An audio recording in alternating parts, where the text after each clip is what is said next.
안녕하세요. 피부과 전문의 심현철입니다. 자, 오늘은 성형의 결과에 이 영향을 끼칠 수 있는 피부 타입에 대해서 얘기를 해보려고 합니다. 성형을 고민하시는 분들에게 도움이 될 만한 정보라고 생각을 하는데요. 다만 시작하기에 앞서 저희가 일반적으로 이 성공한 성형, 실패한 성형이라고 하는 이 표현이 사람마다 다를 수 있는 부분이라는 점을 먼저 말씀드리고 싶은데요. 앞으로 말씀드리는 부분은 일반론적인 내용이고요. 저 피부심의 이 주관적인 의견이라는 부분을 먼저 말씀드리겠습니다. 피부 타입을 이야기할 때 보통 어떻게 얘기하시나요? 나는 건성이야, 나는 지성이야, 이런 식으로 말씀을 하시죠. 피부가 이 건성인지 지성인지에 따라서 화장품이나 관리 방법이 크게 달라져서 그러는데요.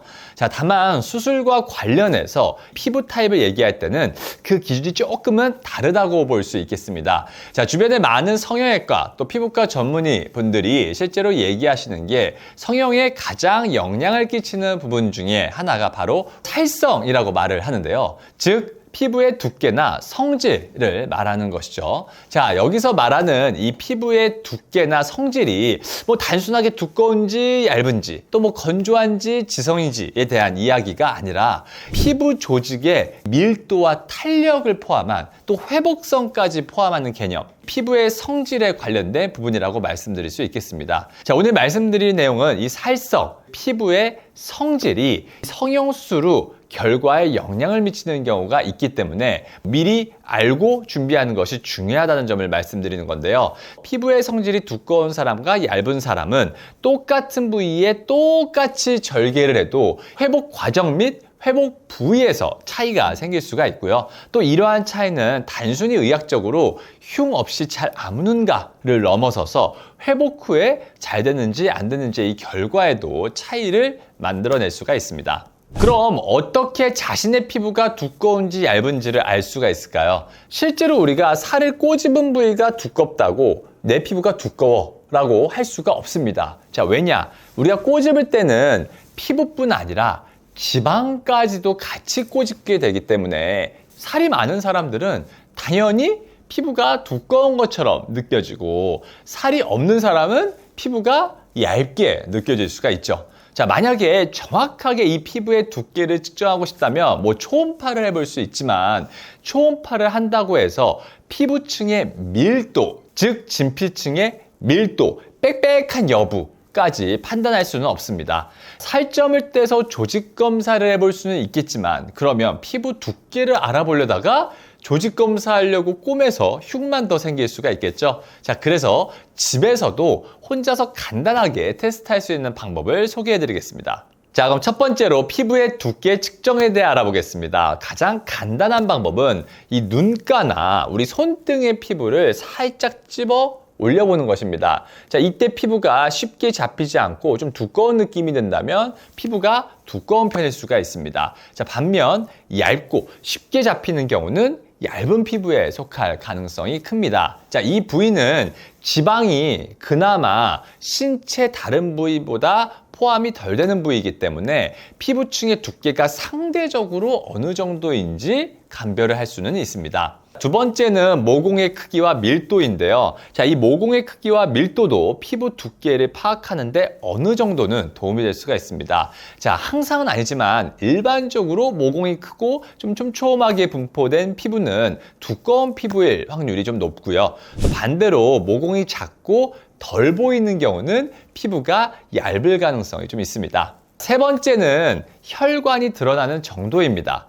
얇은 피부를 가진 사람은 주로 혈관이 피부 표면에 더 잘 드러나 보이겠죠. 특히 눈가나 이 팔뚝 안쪽 부위에서 좀 푸르스름한 혈관이 보인다면 피부가 조금은 얇을 수가 있습니다. 반면에 피부가 두꺼운 사람들은 이런 혈관이 잘 보이지는 않죠. 자, 물론 피부가 하얀 사람은 피부가 두꺼워도 안에 있는 혈관이 더 잘 보일 수 있기 때문에 이건 사실 정확한 방법은 아닙니다. 네 번째는 피부의 탄력도를 확인하는 것인데요. 우리가 피부를 살짝 눌렀을 때 빠르게 돌아오는 경우는 탄력이 좋은 피부로 볼 수가 있으며 주로 두꺼운 피부에서 이런 특징을 보입니다. 반면 천천히 원래대로 돌아오거나 잘 눌러진 상태면은 얇은 피부일 가능성이 좀 높겠죠. 물론 부종인 경우에는 잘 눌러질 테니까 좀 감별이 필요합니다.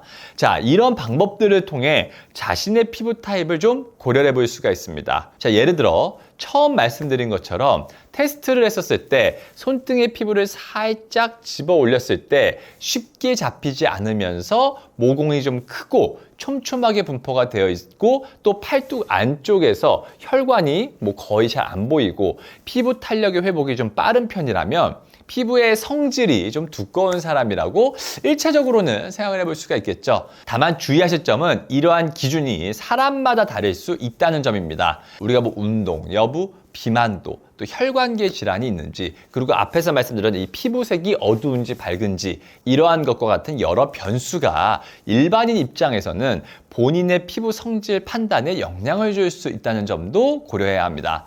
이와 더해서 진료를 보다 보면 피부는 두꺼운데 탄력, 조직의 밀도라고 표현하는 이 탄력이 낮은 사람들이 있고, 반대로 피부 두께는 얇은데 조직의 밀도는 높은 이러한 사람들도 존재하는 것처럼 여러 특성을 가진 사람들도 많고요. 자, 그렇기 때문에 앞서 말씀드린 부분은 사전 참고사항 정도로만 생각을 하시고 실제로는 전문의의 상담을 받으셔야 한다는 부분을 다시 한번 제가 강조드리겠습니다. 자, 그럼 피부의 성질이 두꺼운 사람과 얇은 사람의 차이점과 특징에 대해 알아보겠습니다. 자, 먼저 이 피부의 성질이 두꺼운 사람은 성형수술 후에 부기가 좀 오래 남는 등 회복 기간이 더 길 수가 있고요. 자, 수술 부위가 더 단단해 보일 수 있다는 특징이 있습니다. 예를 들어서 이 쌍꺼풀 수술을 할 때 피부의 성질이 좀 두꺼운 경우에는 너무 깊고 진한 라인을 만들면 자연스러움이 좀 떨어질 가능성이 있습니다. 자, 피부의 성질이 두꺼운 경우에는 라인을 너무 과하게 아웃라인으로 잡기보다는 인라인이나 아니면 인라인이나 아웃라인이 좀 섞여 있는 인아웃라인처럼 자연스러운 라인을 만드는 것이 더 좋을 수가 있습니다.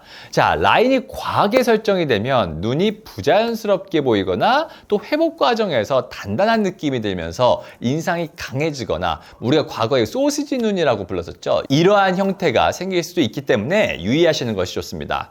코나 가슴의 경우에도 사실 마찬가지입니다. 두 수술 모두 안에 보형물을 넣고 결국은 그 주변 피부 조직이 회복되며 감싸서 고정이 되는 건데, 우리의 살성을 고려하지 않고 그냥 기계적으로 높은 용량, 큰 부피의 보형물을 넣는다면 수술이 정상적으로 진행이 되더라도 회복 과정에서 수술 부위가 좀 두꺼워지면서 회복되어 촉감이 좀 인위적으로 단단해지고 지나치게 조금 인위적인 느낌을 줄 수가 있습니다. 대신 장점으로는 이러한 부분을 전문의 상담을 통해 충분히 예측하시고 수술을 받으신 후 회복 과정에서 자연스럽게 잘 회복이 된다면 수술 효과의 유지력이 좀 높고 잘 자리만 잡고 회복만 잘 된다면 사실 일부 수술들은 이 살성이 얇은 분들보다 촉감이 오히려 더 자연스러울 수가 있습니다. 자, 반면에 피부의 성질이 얇은 사람은 수술 후에 부기가 좀 빨리 빠져 보일 수 있다는 장점이 있고, 회복 과정 예측에서 생길 수 있는 변수가 이 살성이 두꺼우신 분들보다는 비교적 적어서 원하는 모양대로 나올 가능성이 좀 높다고 볼 수가 있습니다. 자, 그렇기 때문에 우리가 쌍꺼풀 등의 눈 쪽의 수술에서 원하는 디자인을 선택할 수 있는 자유도가 비교적 더 높으며, 가슴의 경우에는 유두 밑선 쪽의 공간이 좀 충분하고 신축성이 있는 이러한 살성이라면 살성이 두꺼우신 분들보다 비교적 오히려 더 높은 용량의 보형물을 넣을 수 있는 가능성이 있습니다. 다만 피부가 얇은 분들이 좀 고려하셔야 할 점도 있는데요. 수술 이후에 유지력이 살성이 두꺼운 분들에 비해 떨어질 수 있다는 점입니다. 자, 쌍꺼풀을 제가 예시로 들어볼게요. 시간이 지나면서 이 눈 쪽에 있는 피부가 처지면서 라인이 바뀌거나 라인이 사라질 가능성이 상대적으로 더 높습니다. 주변에서 보면 원래는 쌍꺼풀이 없었는데 나이가 들면서 자연적으로 이 쌍꺼풀이 생기시는 분들이 계시죠. 자, 이것도 여러 가지 다른 요소의 영향도 있겠지만 일반적으로는 이 피부의 두께가 얇은 분들이 이런 현상을 많이 겪으시거든요. 자, 피부의 성질이 얇은 사람의 경우에 노화나 다른 요인에 의해 탄력이 떨어지기 쉬워서 시간이 지나면 라인이 흐려질 수 있기 때문에 더 섬세한 관리가 필요할 수 있습니다. 자, 또한 이 피부의 성질이 얇은 사람은 라인을 라인을 너무 얇게 설정을 하면 오히려 눈매가 좀 흐릿해 보이거나 얼마 안 가서 이 라인이 사라지는 문제가 발생할 수도 있으므로 디자인 성향이 맞는 이 전문의와의 디테일한 상담을 통해 적절한 두께로 이 라인을 설정하시는 것이 중요합니다. 또 이렇게 사회성이 좀 얇고 탄력이 적으신 분들은 수술 결과나 회복 과정에서의 여러 현상들이 눈에 띄게 좀 드러나기 쉬울 수 있다는 부분도 고려하시는 게 좋습니다. 뭐 예를 들자면 실리프팅 후에 딤플 안으로 쏙 들어가는 이러한 현상이 대표적입니다. 또 코나 가슴과 같은 보형물을 이용한 경우도 그렇습니다. 과도한 용량의 보형물을 이용할 경우에도 촉감뿐 아니라 육안으로도 부자연스러울 수가 있습니다. 자, 정리하자면 사회성이 얇고 신축성이 좋은 분들은 일반적으로 성형을 할 때 좀 자유도가 높고 결과 예측이 좀 쉬운 편이라 유리하다고 할 수가 있고, 피부의 성질이 두껍고 밀도가 높으신 분들은 고려할 사항이 많은 대신 잘 디자인을 받고 회복에 성공한다면 유지력이 좀 높을 수 있고, 몇몇 부위에서는 사회성이 얇은 분들보다 촉감이나 외형이 자연스러워 보일 수 있다고 할 수가 있겠죠. 피부 타입에 맞는 성형 방법을 선택하는 것만큼이나 중요한 것이 바로 성형 후 관리입니다. 성형 수술 후에는 피부 상태에 맞는 적절한 관리를 통해서 수술 결과를 더 오래 유지할 수가 있습니다. 자, 첫 번째, 피부가 두꺼운 사람은 좀 붓기가 상대적으로 오래 지속될 수 있다고 느낄 수가 있기 때문에 붓기 관리에 중점을 두는 것이 좋습니다. 이 냉찜질이나 적절한 휴식을 통해서 붓기를 빨리 가라앉히는 것이 중요합니다. 자, 특히 이 수술 후 몇 주 동안은 염증이 생기지 않도록 신경을 써야 하는데요. 흡연과 음주를 최대한 오래 피하시고, 이 붓기 관리는 호박즙과 같은 민간요법보다는 수술 받으신 전문의가 권하는 방식으로 하시기를 권해드립니다. 두 번째는 피부가 얇은 사람은 상대적으로 붓기가 빨리 가라앉을 수 있지만 수술 회복 이후 시간이 지나면서 이 탄력 관리가 필요할 수가 있습니다. 피부의 탄력을 유지하기 위해 우리 수분 공급이나 피부 보습을 꾸준히 관리하는 것이 중요하고요. 탄력을 유지시킬 수 있는 스킨케어 루틴을 세우는 것도 좋습니다. 자, 또한 자외선 차단 역시 성형 후 관리를 위한 필수 요소입니다. 피부가 자외선에 노출되면 상처 회복이 좀 늦어지거나 수술 부위에 착색 등이 일어날 수 있기 때문에, 자, 수술 부위가 자외선에 직접 노출되지 않도록 좀 실내 활동 위주로 생활을 하시고 선크림을 꼼꼼히 바르는 것이 좋습니다. 우리 여름에 성형하면 안 좋다라는 속설이 있죠. 자, 항생제나 수술 및 관리 기술이 좀 발달하고 냉난방 기술이 발달한 요즘은 사실 계절은 크게 영향을 끼치지 않거든요.